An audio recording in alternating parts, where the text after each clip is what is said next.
হে hello, আশা করি সকালে ভালো আছো, সুস্থ আছো। নতুন আরেকটা শর্ট ভিডিওতে তোমাদের অনেক অনেক স্বাগত। আজ সারাটা দিন রয়েছি পুরুলিয়ায় সকাল থেকে সারাটা দিন করছি বিভিন্ন সাইট সিন, আর রয়েছি সুন্দর একটা ছোট্ট রিসর্টে। এখন কিন্তু আমি রয়েছি খয়রাবেড়া লেকটা এত অপূর্ব সুন্দর। এই খয়রাবেড়া লেকটা তোমাদের ভালো করে ঘোরাই। এই দেখছো কি সুন্দর একটা অপরূপ পাহাড়, আর এদিকে সূর্যি মামা ধীরে ধীরে অস্ত যাচ্ছে, বিকেল টাইম। আর এইটা হচ্ছে এন্ট্রি রাস্তা, দেখতে পাচ্ছ কংক্রিটের দু সাইডে দারুণ, রাস্তার দু সাইডে দারুণ পাঁচিল করা রয়েছে।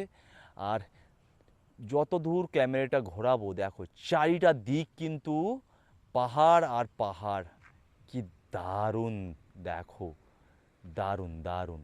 আজকের ভিডিওটা এখানেই শেষ করছি। ভিডিওটি অবশ্যই ভালো লাগলে শেয়ার করে দিও বন্ধুদের সাথে, আর অবশ্যই কমেন্ট করে জানিও ভিডিওটি কেমন হয়েছে। আর চ্যানেলে যারা নতুন অবশ্যই চ্যানেলটিকে সাবস্ক্রাইব করে আমাদের পাশে থাকো।